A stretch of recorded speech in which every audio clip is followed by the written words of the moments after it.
18 марта, до Наурыза осталось всего 3 дня, и город уже активно готовится к празднику. Установили большой Алтыбакан, поставили юрты, и это еще далеко не все. Ну а сейчас мы спросим у людей, какое же у них настроение. Я думаю, что праздничное.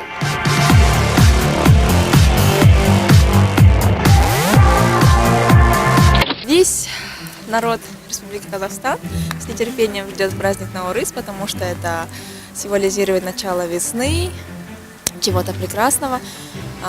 Всем казахстанцам я желаю в этот праздник процветания, здоровья, веселья, всегда положительного настроения. Вот. Мы обязательно придем на площадь отметить, порадоваться со всеми вместе. Весна, хорошее настроение. Город готовится к празднику.